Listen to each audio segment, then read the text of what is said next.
తెలంగాణ గ్రామ సర్పంచ్ ఎన్నికల్లో భాగంగా ఈ నెల 11న మొదటి విడత పంచాయతీ ఎన్నికలు ప్రశాంతంగా ముగిశాయి. విజేతలకు కూడా తేలిపోయింది.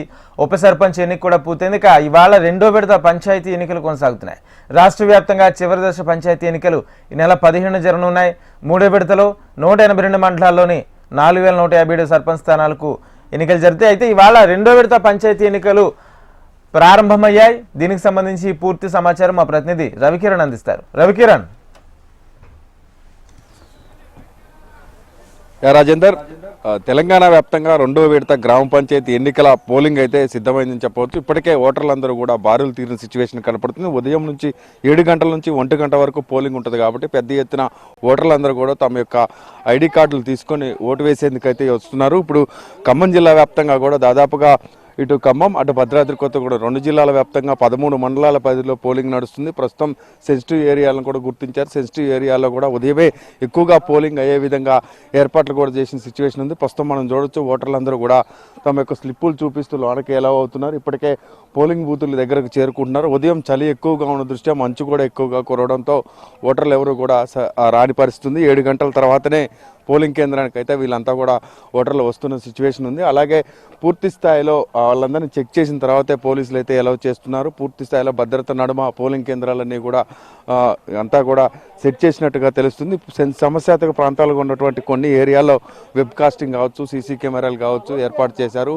మధ్యాహ్నం 1 గంట వరకు పోలింగ్ నిర్విరామంగా జరుగుతుంది. ఆ తర్వాత 2 గంటలకు కౌంటింగ్ ప్రక్రియ అనేది మొదలవుతుంది. సాయంత్రం 5 లేదా 6 గంటల వరకు కూడా పూర్తి స్థాయిలో తుది ఫలితాలు వెల్లడించేందుకైతే అన్ని రకాల ఏర్పాట్లు చేశారు. ప్రస్తుతం మనతో పాటు కొంతమంది ఓటేసిన వ్యక్తి ఉన్నారు. ఇక్కడ సార్ ఎట్లా వేశారు, ఎట్లుంది ఓటింగ్ చాలా పకడ్బందీ ఏర్పాట్లు చేశారండి. ఈ గ్రామంలో ఇంతకుముందు అప్పుడప్పుడు చెదురుమరు గొడవలు అయ్యాయి, కానీ ఇప్పుడైతే ప్రశాంతంగా ఉంది. పోలీసు వారు కూడా బాగా స్ట్రిక్ట్గా ఇది చేస్తున్నారు. ఆఫీసర్స్ కూడా మంచిగా ఉంది. నేనే రెండో వార్డులో ఫస్ట్ ఓటు నేనే వేసాను. ఓట్లు అయితే బాగున్నాయి. ఇట్లే ప్రశాంతంగా జరగాలని కోరుకుంటున్నాం సార్. మేము జిల్లా వ్యాప్తంగా కూడా ఇంకా కొంతమంది ఓటర్లు ఉన్నారు. అన్న ఓటేసినవా, ఎట్లున్నాయి ఏర్పాట్లు మంచిగా ఉన్నాయన్న, మంచిగా చేశారు. ఈసారి గొడవలు ఏం లేవు. రెండో వార్డు మూడో వార్డు నాది మంచిగా చేసాం, ప్రశాంతంగా నడుస్తుంది. అయితే చూడొచ్చు పూర్తిగా చెక్ చేసిన తర్వాతే పంపిస్తున్నారు. లోనకి ఎవరికి ఎలవ లేదని ముందుగానే చెప్తున్నారు. మీడియాకు కావచ్చు, అలాగే సంబంధిత అధికారులు కావచ్చు, ఎవరైనా సరే పీఓ పర్మిషన్ ఉంటే నేను లోనకి ఎలవ చేస్తానని చెప్తున్నారు. ప్రస్తుతం పూర్తిగా ఈ ప్రాంతంలో అయితే స్ట్రిక్ట్ వాతావరణం అయితే నెలకొందని చెప్పవచ్చు. జిల్లా వ్యాప్తంగా కూడా చాలా ప్రాంతాల్లో రెండో విడత సెకండ్ పేజ్కి సంబంధించి ఏర్పాట్లు అయితే ముమ్మరంగా చేశారు. మొదటి విడత సక్సెస్ కావడంతో రెండో విడత కూడా పూర్తి స్థాయిలో భద్రతా పరంగా కూడా అన్ని రకాల ఏర్పాట్లు చేశారు. దీంతో ఎవరికి ఎటువంటి ఇబ్బంది తలెత్తకుండా ఓటర్లు అయితే తమ ఓటు హక్కును వినియోగిస్తున్నారు. సెకండ్ ఫేజ్లో ఖమ్మం జిల్లాకు సంబంధించి 6 మండలాల పరిధిలో 160 గ్రామ పంచాయతీలు 1379 వార్డులకు ఎన్నిక జరుగుతుంది. ఇప్పటికే 451 మంది సర్పంచ్ పోటీలో బరిలో ఉన్నారు. వాళ్ళకి సంబంధించినటువంటి అన్నీ కూడా ఇప్పటికే ప్రచారాలు పెద్ద ఎత్తున చేసుకున్నారు. అలాగే గ్రామీణ ప్రాంతాల్లో కూడా ప్రజలకు అధికారులు కూడా అవగాహన కల్పించారు. దీంతో పెద్ద ఎత్తున పోలింగ్ జరిగే అవకాశం కూడా కనపడుతుంది. మొదటి విడతలో దాదాపు 86.83% పోలింగ్ నమోదైంది. రెండో విడత కూడా 90% వరకు అయ్యే విధంగా అధికారులు అన్ని రకాల ఏర్పాట్లు కూడా చేసిన పరిస్థితి కనపడుతుంది. కొన్ని ప్రాంతాల్లో ఇంకా పోలింగ్ కేంద్రాలకైతే కొంత ఓటర్లు అనేది లేట్ అవుతుంది. కొన్ని ప్రాంతాల్లో ఇప్పటికే చాలా వరకు కూడా వచ్చి తమ ఓటు హక్కును వినియోగించుకొని వెళ్ళిపోతున్నారు. ఇప్పటికే జిల్లా వ్యాప్తంగా కూడా దాదాపు వార్డులకు సంబంధించి 3352 మంది పోటీలో ఉన్నారు. 2023 బ్యాలెట్ బాక్సులను ఏర్పాటు చేశారు.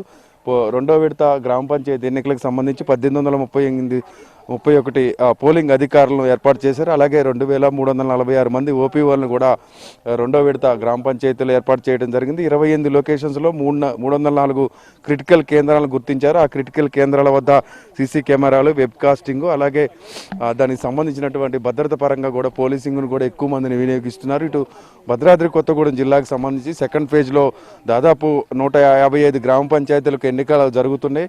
ఒక పంచాయతీకి నామినేషన్ కాకపోవడంతో మిగతా పంచాయతీలకు అయితే ఎన్నికలు జరుగుతున్నాయి. 1384 వార్డులకు గాను ఇప్పటికే 248 వార్డులు ఏకగ్రీవమయ్యాయి. మిగతా 1136 వార్డులకు పోటీ అయితే నడుస్తుంది. 2020 మంది పోటీలో ఉన్నారని చెప్తున్నారు. అయితే 1290 వరకు కూడా పోలింగ్ కేంద్రాలను ఏర్పాటు చేశారు. 1549 మంది పోలింగ్ అధికారులు, 1909 మంది మిగతా భద్రతా సిబ్బంది సహా అందరూ కూడా ఏర్పాటు చేయడం జరిగింది. జిల్లా వ్యాప్తంగా కూడా ప్రస్తుతం ఉన్న సిచ్యువేషన్ దృష్ట్యా పోలీసింగ్ సంబంధించి కూడా సమస్యాత్మక ప్రాంతాలు ఏవైతే ఉంటే మావోయిస్టు ప్రభావిత ప్రాంతాలు కావచ్చు, అలాగే గతంలో అల్లర్లు ఎక్కువగా జరిగినటువంటి ప్రాంతాలు కావచ్చు, పూర్తిగా 300 పైచిలకు అల్లర్లు జరిగినటువంటి గతంలో ఇష్యూస్ అయినటువంటి ప్రాంతాలను గుర్తించి ఆ ప్రాంతాలను వెంటనే పోలీస్ భద్రత అలాగే వెబ్కాస్టింగ్ కూడా పూర్తి స్థాయిలో ఉండే విధంగా చర్యలు చేపట్టారు. ఇటు 2 జిల్లాల కలెక్టర్తో పాటు జిల్లా పోలీస్ కమిషనర్ అలాగే భద్రాద్రి కొత్తగూడెం ఎస్పీ ఆధ్వర్యంలో పూర్తి స్థాయిలో కట్టుదిట్టమైన భద్రత అయితే ఏర్పాటు చేశారు. అలాగే మావోయిస్టు ప్రభావిత ప్రాంతంగా ఉన్నటువంటి కొన్ని ఏరియాలను గుర్తించి ఆ ప్రాంతాల్లో ఎక్కడ ఎటువంటి ఇబ్బంది తలెత్తకుండా పూర్తి స్థాయిలో అయితే రక్షణ అయితే కల్పిస్తున్నారు. గ్రామంలో ఉన్నటువంటి ఓటర్లు ఆ పోలింగ్ కేంద్రానికి వచ్చి ఓటు హక్కు వినియోగించుకోవాలి. ఉదయం 7 గంటల నుంచి 1 గంట వరకు కూడా పోలింగ్ ఉంది అని చెప్పేసి ముందస్తుగానే వాళ్ళందరూ కూడా అవగాహన కల్పించడం, దాని తర్వాత విలేజ్ల్లో కూడా ఏజెన్సీల్లో కూడా పెద్ద ఎత్తున అవగాహన కార్యక్రమాలు చేపట్టడం ద్వారా పోలింగ్ శాతం అయితే పెరుగుతుందని చెప్పవచ్చు. ఈ సెకండ్ ఫేజ్లో జీపీ ఎలక్షన్స్లో ఈసారి ఎక్కువగా పోలింగ్ శాతం కూడా నమోదయ్యే అవకాశం అయితే స్పష్టంగా కనపడుతుంది. రాజేందర్, ఇక్కడ ఎన్నికలు నిలిచిపోయిన నేపథ్యంలో వాటిని ఏం చేయనున్నారు అంటే ఇటు రిజర్వేషన్ కేటగిరీలు కానీ లేకపోతే కొన్ని పంచాయతీ అభ్యర్థులు మొన్న తొలి విడతలో ఆ ఎన్నికలు జరిగాక సర్పంచ్ అభ్యర్థులు చనిపోయిన నేపథ్యంలో అటువంటి పంచాయతీలు కానీ ఇవన్నీ ఏం చేసే ఆలోచనలో ఉన్నట్టు? మొదటగా రాజేందర్, కొన్ని పంచాయతీలకు సంబంధించి కొన్నిటికి నామినేషన్ 1-2 నామినేషన్ దాఖలు కాలేదు, అలాగే కొన్ని ఏకగ్రీవమైనవి. అలాగే ఆ సర్పంచ్ అభ్యర్థులకు సంబంధించి కొందరు చనిపోయిన పంచాయతీలకు మరోసారి ఎలక్షన్ పెట్టే అవకాశం ఉంటుంది. దీనికి సంబంధించి 3 థర్డ్ ఫేజ్ గ్రామ పంచాయతీ ఎన్నికలు అయిపోయిన తర్వాత దాని మీద పూర్తి స్థాయిలో పరిశీలన చేయనున్నారు. దీనికి సంబంధించి ఇప్పటికే వార్డులు కూడా కొన్ని ఏకగ్రీవం కానీ కొన్ని నామినేషన్ దాఖలు కానీ ఉన్నాయి కాబట్టి ఆ వార్డులకు సంబంధించి కూడా తదుపరి ఎన్నికలకు పోయే అవకాశం అయితే కనపడుతుంది. ప్రస్తుతం అయితే ఫస్ట్ ఫేజ్ పూర్తిగా కంప్లీట్ అయింది. ఫస్ట్ ఫేజ్లో పూర్తి స్థాయిలో అధికారులు అయితే సక్సెస్ అయ్యారు. సెకండ్ ఫేజ్కి సంబంధించి కూడా ఈరోజు జరుగుతుంది పోలింగ్. సెకండ్ ఫేజ్ తదుపరి థర్డ్ ఫేజ్ 17వ తారీఖు ఉంది. 17 తర్వాత మిగిలిపోయినటువంటి వార్డులు కావచ్చు, సర్పంచ్ స్థానాలకు కావచ్చు, గెలిచిన ప్రాంతాల్లో ఉన్నటువంటి అక్కడ ఏకగ్రీవం చేస్తారా లేదా అధికారులు అక్కడ సంబంధించినటువంటి వాళ్ళతో మాట్లాడి ఏం చేస్తారనేది పూర్తి స్థాయిలో అయితే 17 తర్వాతే తెలియనుంది. ప్రస్తుతం అయితే పోలింగ్ అయితే ప్రశాంతంగా నడుస్తుంది. ఎక్కడ ఎటువంటి అవాంఛనీయ ఘటనలు చోటివ్వకుండా ముందస్తుగానే అధికారులు క్షుణ్ణంగా పరిశీలిస్తున్నారు. అన్ని ప్రాంతాల్లో కూడా వెబ్కాస్టింగ్, సీసీ కెమెరాలు ఏర్పాటు చేయడంతో తెలంగాణ వ్యాప్తంగా కూడా ఎక్కడ ఎటువంటి ఇబ్బంది తలెత్తకుండా అయితే సెకండ్ ఫేజ్ ఎలక్షన్ అయితే నడుస్తుంది. Rajender, thank you Ravikumar. మొత్తంగా తెలంగాణ వ్యాప్తంగా 2వ విడత పంచాయతీ ఎన్నికలు ప్రారంభమయ్యాయి. దీనికి సంబంధించి పూర్తి ఏర్పాట్లు పూర్తి చేశారు. తెలంగాణ వ్యాప్తంగా 2వ విడత పంచాయతీ ఎన్నికలు కొనసాగుతున్నాయి. సెకండ్ ఫేజ్లో 193 మండలాల్లో 4332 గ్రామ పంచాయతీలకు ఎన్నికలు జరగాల్సి ఉండగా 415 గ్రామ సర్పంచులు ఏకగ్రీవమయ్యారు. మరో 15 గ్రామాల్లో రిజర్వేషన్లు ఇతర కారణాలతో నామినేషన్లు దాఖలు కాలేదు. దీంతో మిగిలిన 3911 సర్పంచ్ స్థానాలకు పోలింగ్ కొనసాగుతుంది. మొత్తం 13,128 మంది అభ్యర్థులు బరిలో నిలిచారు. ఇక 38,322 వార్డులకు గాను 8,304 వార్డులు ఏకగ్రీవమయ్యాయి.